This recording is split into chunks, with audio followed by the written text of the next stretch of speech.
Alright guys, lesson 9 of our iReady math packet. I appreciate everybody cruising along and completing these lessons each day. Alright, so we're going to check out lesson number 9. So we're multiplying whole numbers and modeling multi-step problems, page 13. So you'll notice this week on multi-step word problems, this is week 4 that we're on right now. Monday's the lesson you did yesterday. You know, your video's right here, and then the actual lesson page is right here. The lesson from the iReady math packet's here, and that's the page number we're on. And we'll have the IXL standard there. But then when you look at Tuesday, you'll notice that your image, there's no video here, an extra supporting video, just if you need that extra support. We've put an image in here, and I wanted to discuss that image with you guys. So when you click on that, it's going to bring you to our problem solving. This is essentially what you do when you solve problems. All right, you need to go through there and you need to first understand what the problem is about. You need to read it, visualize, and think. Identify the wanted information, identify the given information, and needed information. Restate the problem in your head before you begin to solve it to see what they are asking for. So understand the problem, and then we move on to plan. All right, you have to choose a strategy. What are you going to do to solve that problem? You can work backwards, you can look for a pattern, you can create a table or organized list, you can guess and check, solve a simpler problem, you can draw a picture or a diagram. And here's an example of a bar model. They basically gave you the total number of pages. This is how many pages have been read in blue, and this is how many pages there are left to read. So then you would, of course, do 385 minus 137, and that'll give you the part that is left. All right, so we have understand the problem, we have plan what you're going to do to solve that problem, and then we move on to the do, solve the problem. So set up your equation with a variable, your unknown value, 385, coming from this problem right here, 385 minus 137 equals P, your unknown value, which is right here, pages left to read. And then finally, after you do the problem, you check the problem. Does my solution make sense? Think logically here, guys. If you get some crazy answer, just reread the problem and see, does it make sense? Is my solution reasonable? You see I spelled my wrong. I have to go ahead and change that. Is my solution reasonable? And then we see, can I solve it in another way? So that's a good thing when we go back to recheck our work. Can I solve it in another way? So if you can solve it another way, do you arrive at the same answer? So everybody say UPDC, UPDC, UPDC. Understand, plan, do, and check. All right, let's get on to our work. All right, so you can see we just have 6 problems today. So let's read the directions first off. It says, write an equation to represent each problem. Show your work. Showing your work is one of the most important things that you could do. The day. All right, so let's read the directions. Write an equation to represent each problem. Show your work. All right, so number 1. So first off, we're going to understand the problem. So we're going to read the problem. The Lopez family goes to the movies. They buy 2 adult tickets for $6 each and 3 child tickets for $4 each. Write an equation to represent how much money the family spends on movie tickets. And there's our unknown value, which will be T. So identify the wanted. The wanted information is, and we're going to restate the problem at the same time. They basically want to know how much did the family spend on movie tickets. All right, so that is our wanted. Our given information. So we know that they bought 2 adult tickets for $6 each. Each is a very important word. And they bought 3 child tickets for $4 each. And then they're asking us to write an equation to represent how much money the family spends on the movie tickets. All right, now we understand the problem. We figured out our wanted information, our given information, and our needed information. T is going to be our variable. All right, so let's plan what to do. Let's think of a strategy. So when we get to the plan section, I'm going to choose to make an organized list. So I know that adult tickets, and what did we do? We bought 2 adult tickets for $6 each. So adult tickets equals 12. And then I know that we bought, for the child tickets, we bought 3 child tickets for $4 each. So the child tickets will be a total of 12. So we spent $12 on adult tickets. We spent $12 on child tickets. All right, now I need to write an equation to represent how much money the family spends. So basically I just I knocked out our plan section right there and our do section. You know, I'm currently working everything out here. So when we write an equation, I'm going to say adult tickets plus child tickets equals the total amount of tickets. So I know adult is $12, child is $12, and my total amount is T, and T will give me a total of $24. All right, now let's go through and check our work. Does my solution make sense? When you go to the movie theater, you can spend about $24. That sounds like it's reasonable. So yes, it's reasonable. Does my solution make sense? Yes, it makes sense. And can I solve it in another way? So there's one other way we could solve this. We could go through here and say that we have, let me move this down, 2 adult tickets for $6 each. So we have $6 plus $6, and then 3 child tickets, 4, 4, and 4. All right, and then we can add up, let's see, add up these, 12, and add up these, and you get 12. 12 plus 12 equals 24. So we have solved this problem in a different way, and we have arrived at our same answer. So yeah, we know this is good to go. All right, let's check out number 2. All right, so first thing we do, guys, is we understand the problem. So let's understand the problem. Read, visualize, and think. Identify the wanted, given, and needed information, and restate the problem. All right, so Grace earns $5 each time. So $5 each time she walks her neighbor's dog. She walks the dog 5 times in 1 week. All right, then she spends $7 on a book, $9 on a building set. So she spends a total of $7 and $9. Now, they want us to write an equation. So we're going to write an equation to represent how much money Grace has left.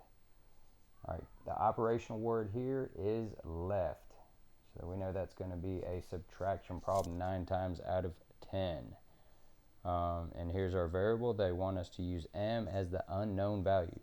So we understand the problem, we've read it, we've identified what they want, and we've restated the question. Write an equation to represent how much money Grace has left. All right, so next we're going to plan what to do here. I'm going to go through and just decontextualize the problem. I'm going to take all my needed information out and get rid of all those words. All right, so the first thing that we know, guys, she walks the dog, and she gets $5 each time she walks the dog. So Grace gets $5 each time she walks the dog, and she walked that dog 5 times in 1 week. So 5 times 5 will give me $25. This is how much money Grace earned in 1 week walking the dog 5 times. All right, and then I know that she spent $7 plus $9. And that will give me a sum of 16. So I know that she spent $16. So this is how much she earned, and this is how much she spent. All right, and they want us to write an equation. So they want us to write an equation with m being our unknown value. So we have 25 minus 16, which will equal m. And we know that my operational word left will be subtraction. 25 minus 16 will give me a difference of 9. I know that she has $9 left. After making $25, spending $16, 25 minus 16 will give me a difference of 9. She has $9 left. So we've planned, we've done the problem, and we can check our work now. So one way to check it would be to take $16, how much she spent, and then take $9, how much she has left, and add those together to get a sum of 25. And $25 is what we started out with. So we have now checked our work. Does it make sense? Yes, it definitely makes sense. All right, good to go with number 2. Let's cruise on to number 3. All right, guys, number 3. Let's understand the problem. Read, figure out wanted, given, needed information, and restate the problem. All right, during the basketball game, Micah makes 3 baskets. So we know Micah, get rid here, Micah makes 3 baskets worth 2 points each, and 2 baskets worth 3 points each, and 2 free throws worth 1 point each. Here's our question. Write an equation to represent how many points Micah scores. And that is our unknown value. Our variable in our equation is going to be P. All right, so I've understood the problem. I know what my given is. I know what's wanted. I know what we need to do to solve the problem. We've restated, basically figuring out how many total points Micah has. Let's plan what to do now. I'm gonna basically decontextualize my problem. I'm gonna pull out all the important information. So let's see, Micah makes 2-point baskets. We know 2-point baskets, there are 3. We have 3-point baskets, and there's a total of 2. And we know 1-point baskets, there's a total of 2. So you have all your information. Let's go ahead and solve each one of these. We get a product of 6, a product of 6, and a product of 2.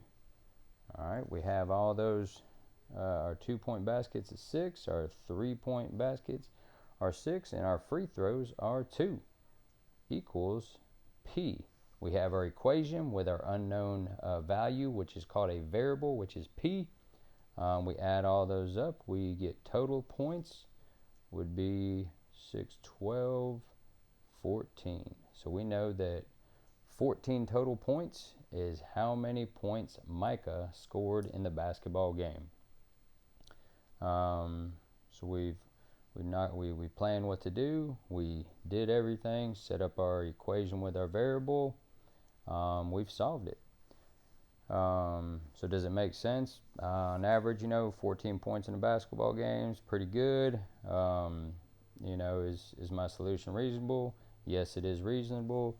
Can you solve it in another way? There's lots of different things you can do here. So you could basically say 3 baskets worth 2 points each. Let me change the color here. You could go to 2 plus 2 plus 2, and then we had 3 points each for 2 baskets, 3 plus 3, and then we have free throws. We had 1 plus 1. All right, and then if you go through and you add all these guys together, you get 6, 6, and 2. And that equals P. And the total points would be 14. So we arrived at the same answer there. You can see using multiplication definitely is a way to save time. So learn those multiplication facts. All right, guys, let's cruise on to number 4. All right, guys, number 4. Let's check it out. So first we're going to understand the problem, guys. We're going to read and we're going to think about it. We're going to identify the wanted, given, and needed information and restate the problem. All right, Will has 20 pounds of apples. He makes 2 batches of applesauce that use 4 pounds each. He makes 1 batch of apple butter that uses 6 pounds, and he uses 3 pounds to make juice. All right, write an equation to represent how many pounds of apples Will has left. 9 times out of 10, when you see left, it's going to be a subtraction problem. And P is our unknown value, which is called our variable. Everybody say variable. All right, so let's plan what to do. I'll be honest with you, when I read this problem, guys, there's a whole bunch of words in here and a whole bunch of numbers. So, this one, you need to decontextualize your problem. You need to pull out all your information in order to make this easier for you to solve. This time I'm going to draw a picture. All right, we're going to start out with 20 pounds. So here we go. We have 20 LBS. LBS is abbreviation for pounds. So there's 20 pounds of apples. All right, and we know that he makes 2 batches. So I'm going to draw 2 batches. All right, and they use 4 pounds each. Each is the key word here. So there's 2 batches of applesauce, and each one of them have 4 pounds. All right, and then he makes 1 batch. So we make 1 batch of apple butter that uses 6 pounds. And then he uses 3 pounds to make juice. All right, so then he uses a total of 3 pounds to make juice. All right, let's go ahead and look back in our problem. There's a total of 20 pounds. He makes 2 batches, 1 batch and 2 batch. They use 4 pounds each, 4 pounds and 4 pounds. Then he makes 1 batch of apple butter that uses 6 pounds.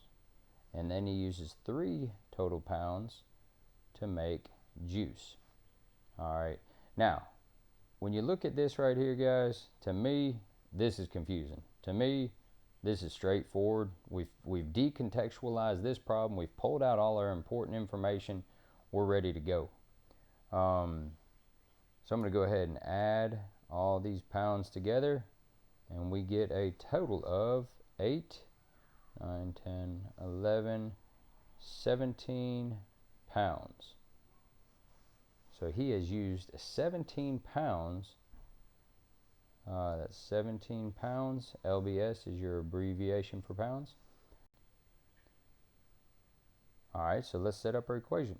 We have 20 pounds minus 17 pounds will equal the amount of pounds that you have left. We have our subtraction problem. We have our variable of P, and P will give us a difference of 3.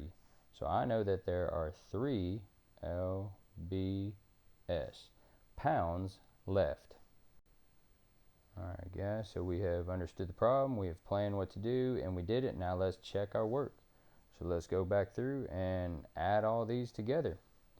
We have 4 plus 4 plus 6 plus 3 plus 3 should get us a total of 20. So 4 plus 4 is 8, plus 6 is 14, plus 3 is 17, plus 3 more would be 20. All right, guys, I'm going to go ahead and stop on number 4 for today. Don't worry about number 5 and number 6. Just make sure you've gone through there. And remember, I've done it certain ways.